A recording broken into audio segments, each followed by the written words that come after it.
계속해서 법에 비춰본 세상 사는 법 이어갑니다. 빈정민 변호사님 나와 계세요. 안녕하세요. 네, 안녕하세요. 네, 변호사님 지난주 이 전 국민이 주목했던 판결이 있었습니다. 삼성전자 이재용 부회장의 1심 판결이 나왔는데요. 재판 결과 어떻게 보셨어요? 네, 특검의 구형이라든가 현재 분위기라든가 뭐 여러 가지에 비추어 보았을 때 네. 이 실형이 나올 확률이 크다는 의견이 많았는데요. 그렇죠. 결국 그 예상대로 나온 것 같습니다. 지난번에 이 사건에 대해서 소개해드리면서 예. 이 사건의 쟁점은 이 삼성 측이 최순실 등을 지원한 것이 대가성 있는 뇌물로 볼 수 있느냐 하는 것이라고 말씀을 드린 적이 있는데요. 네. 역시 재판부는 이 최순실의 딸 정유라 씨에 대한 승마 지원 등 일부에 대해서는 이 경영권 승계를 위해서 박 대통령 측에 제공한 뇌물로 보았습니다. 네. 아울러 이 부회장이 이를 마련하기 위해서 삼성그룹 계열사의 자금을 사용한 부분에 대해서는 횡령죄를 적용했고요. 이를 은폐하기 위해서 관련 서류를 허위로 작성한 부분에 대해서는 범죄수익 은닉죄를 적용했고요. 네네. 마지막으로 국회 국정조사특위 청문회에서 승마 관련 지원을 받지 못했고 최 씨 모녀를 알지 못했다고 증언한 부분에 대해서는 이 위증 혐의를 인정을 했습니다. 네. 그러나 삼성그룹이 이 미르라든가 K스포츠 재단에 출연한 204억의 경우는 네. 이 부회장이 이 재단이 이 최 씨 모녀의 사적 재산으로 인식했다고 보기 어렵다고 해서 뇌물로 보지 않았습니다. 네네. 결국 이런 정황들을 종합해서 이 부회장에 대해서 징역 5년을 선고하게 되었습니다. 네, 그랬죠. 네, 그런데 이에 대해서 이 5년이라는 선고가 참 애매하다. 즉 항소심에서 이 집행유예가 될 여지를 남긴 판결이다. 이런 지적도 좀 있습니다. 네, 그래요. 항소심의 판단에 따라서는 감면 사유가 있다고 해서 한번 감형을 하면 네. 이제 2년 6개월이 되는데 네. 그렇게 되면 집행유예가 될 확률이 크다는 것이 그 논거고요. 이상과 같이 이제 판결을 둘러싸고 여러 가지 의견이 있지만은 네네. 비록 1심 판결이기는 하나 재판부의 표현대로 정치 권력과 자본 권력의 부도덕한 밀착을 처음으로 단죄했다는 점에서 여러모로 의미가 있는 판결이라고 생각이 됩니다. 네, 방금 감형 가능성 언급을 해주셨는데 항소심에서 반대로 오히려 형량이 늘어날 가능성은 그럼 아예 없는 건가요? 아니, 그렇지는 않습니다. 왜냐하면 이 부회장 측만 항소를 한 것이 아니라 네. 특검도 항소를 했거든요. 특검 측도 이 형에 대해서 조금 부당하다고 이야기를 하면서 다른 자료라든가 추가적인 증거를 제출할 예정인 것으로 알고 있습니다. 네, 네, 그렇게 되면 형량이 늘어날 가능성도 충분히 있다고 봅니다. 그렇군요. 자, 이번 판결에 대해서 워낙 국민적인 관심이 모아지다 보니까 선고 생중계 되느냐 안 되느냐도 관심이 있었는데 결국은 생중계는 불허됐습니다. 좀 아쉽다라는 반응이 많았어요. 그렇습니다. 얼마 전 대법원 규칙이 개정되어서 이제 1, 2심 판결을 TV로 중계할 수 있게 되었고요. 예. 만약 이번 판결이 생중계가 된다면 우리 헌정사상 1, 2심 판결이 TV로 생중계되는 첫 사례가 되는 것이기 때문에 네. 참 많은 이목이 집중이 되었는데요. 그랬죠. 말씀하셨다시피 생중계가 불허되었습니다. 네. 이 재판부가 밝힌 이유를 보면요. 일단 이재용 등 피고인들이 이 촬영이나 중계에 대해서 동의를 하지 않았고요. 또 선고나 재판의 촬영이나 중계로 인해서 실현될 수 있는 공공의 이익과 이 피고인들이 입게 될 회복하기 어려운 불이익 등을 비교해 볼 때 이 후자가 크다고 보아서 네. 중계를 불허한다. 이런 취지를 밝혔습니다. 네. 워낙 국민적 관심이 집중된 재판이었고 예.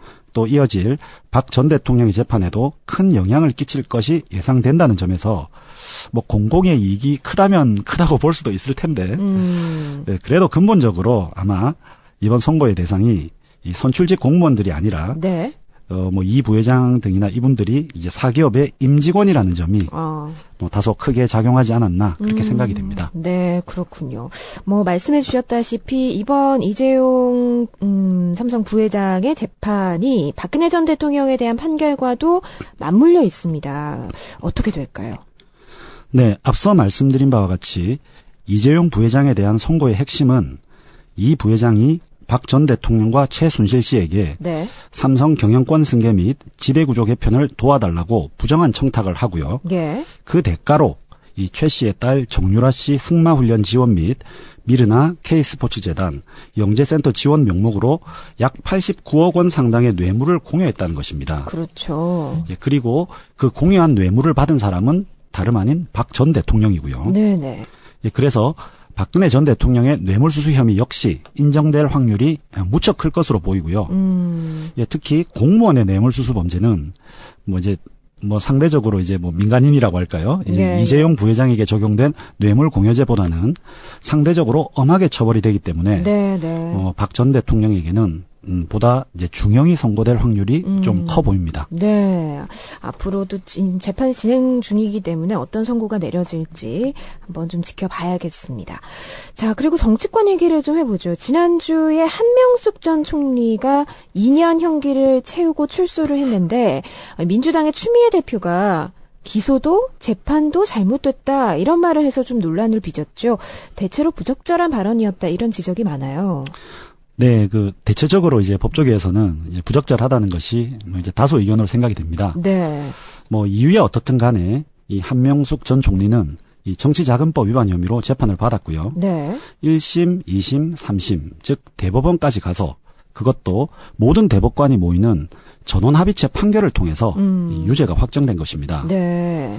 드러나기로는 그 과정에서 특별히 절차적인 문제가 있지도 않았던 걸로 보이고요.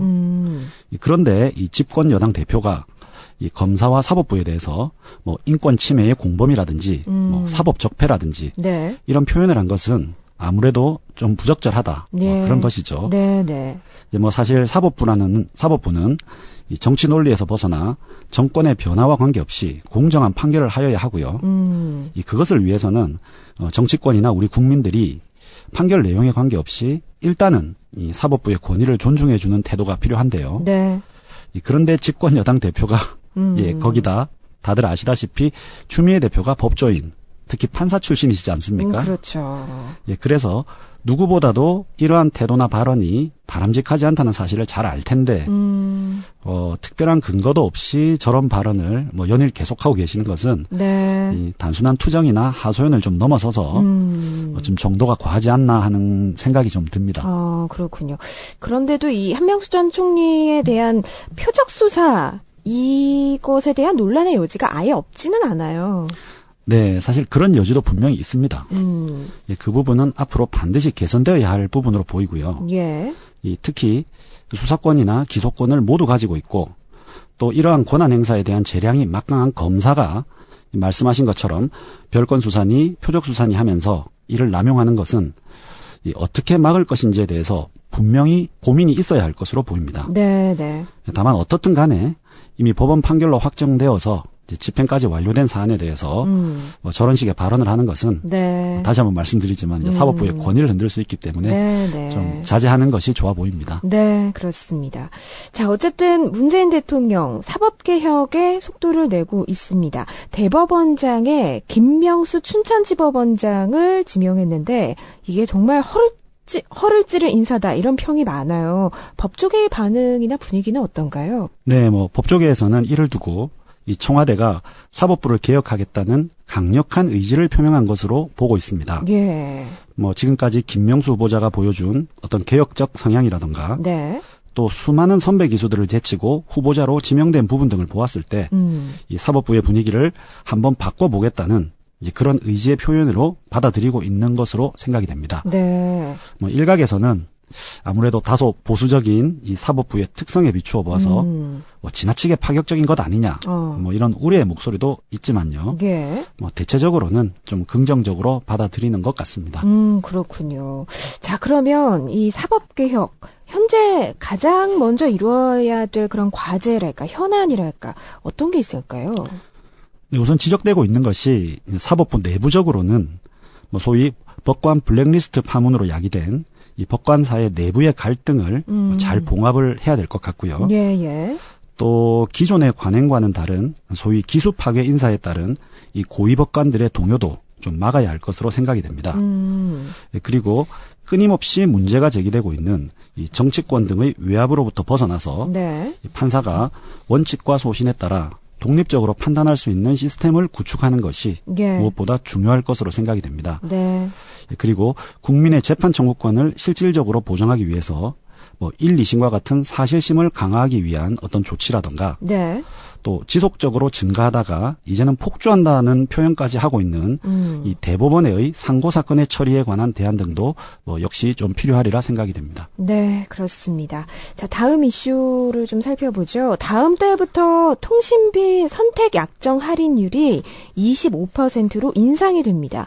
휴대폰 판매 보조금을 받지 않는 대신에 매월 통신요금에서 할인을 받는 제도인데 통신업계에서는 이게 지나친 간섭이다 이런 반발을 좀 하고 있습니다. 위법성까지 제기하고 있는데 어떻게 보세요? 네, 말씀하신 대로 사실 참 이슈가 되고 있는 그런 사안이죠. 예.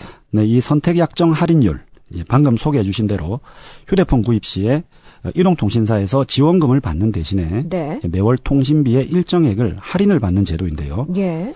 이 3년 전에 단통법 도입 당시에는 12%였는데 네네. 2015년 4월에는 이것이 20%로 늘었고요.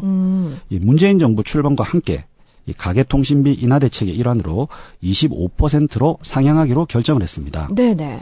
뭐 간단히 말씀드리면은 이 월정액 4만 원대 요금제 기준으로 해서 예. 매월 1만 원 정도가 할인이 된다는 것이죠.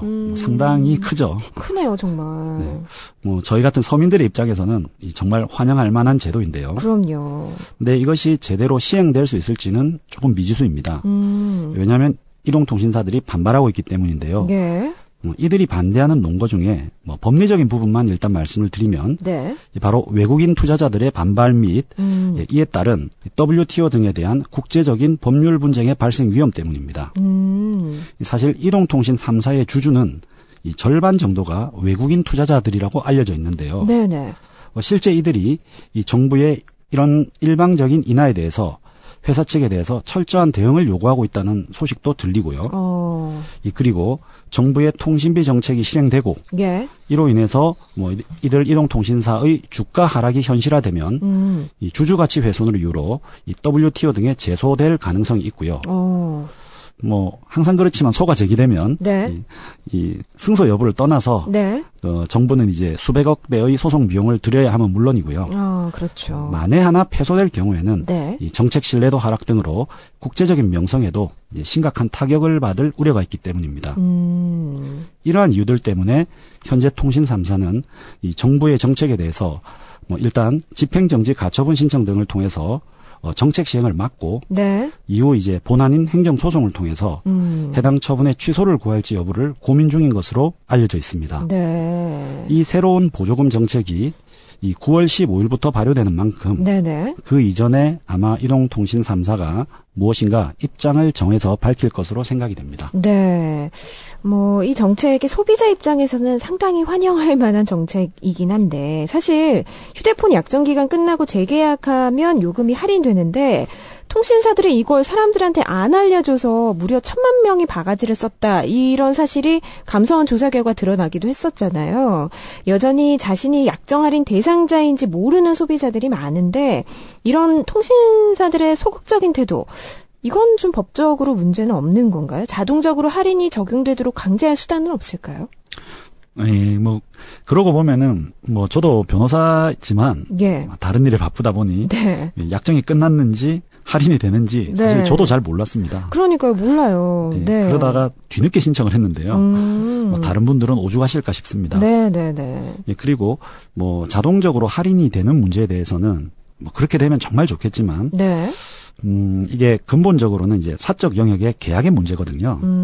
그러다 보니 정부가 곧바로 개입해서 이를 강제하는 것은 아무래도 법리적으로 좀 많은 난관을 거쳐야 하지 않을까 하는 생각이 그렇군요. 좀 들고요. 예. 하지만 개인적으로 이제 이러한 정책에 대한 안내를 의무적으로 하는 것은 네. 현행 법령의 개정으로도 충분히 가능하지 않을까 생각이 됩니다. 네. 이에 대한 어떤 입법적인 검토나 연구가 많이 필요할 것으로 생각이 됩니다. 그러니까요. 조금 보완이 됐으면 하는 바람을 소비자 입장에서 가져봅니다. 자, 하나만 더 보죠. 미국의 한 미망인이 고양이 2마리에게 3억 원의 유산을 남겨서 화제입니다. 가끔 해외 토픽회에서 이런 기사들을 접하게 되는데 한국이라면 어떨까 이런 생각을 해봤어요. 반려동물한테 혹시 유산 남기는 거 가능한가요? 네, 안타깝게도 법적으로는 네. 우리나라에서 법적으로는 좀 불가능하다고 보는 게 맞을 것 같습니다. 예. 문자 그대로 풀이를 해드리면요. 네. 우리가 일반적으로 상속을 받는 사람을 뭐라고 하죠? 상속인이라고 예, 그렇죠. 하죠. 상속인이라고 합니다. 네. 사람 인자가 들어간다는 것이죠. 예. 예, 그리고 말씀드린 바와 같이 그 현행 법제상 이 동물은 물건이거든요. 예, 그래서 이 반려동물에게 상속을 하는 것은 네. 조금 극단적인 예를 들면 네. 내 자동차나 내 TV에게 내 재산을 상속하는 것과 근본적으로는 같은 것으로 보는 것이 우리 법제입니다. 예. 예, 그래서 우리나라에서는 이제 이런 것은 원칙적으로는 좀 불가능한데요. 네네. 다만 이 반려동물의 관리를 조건으로 특정인에게 유증, 즉 유산을 남기거나 아니면 상속 재산으로 이 사후에 재단을 만들어서 예. 그 재단에 자신의 반려동물을 관리해 달라고 위탁하는 등의 우회적인 방법은 우리나라에서도 가능합니다. 그런데 사실 미국의 경우에도 예. 이 반려동물에게 유산을 남겼다고 하더라도 네. 실제로 반려동물이 재산을 직접 관리할 수는 없지 않습니까? 그렇죠. 네, 그래서 이제 실제적으로는 제가 앞서 말씀드린 저런 형태, 네네네. 즉 어떤 사람이나 네. 법인에게 재산을 맡기고 그 재산으로 반려동물을 돌보게 하는 형태가 될 것으로 생각이 됩니다.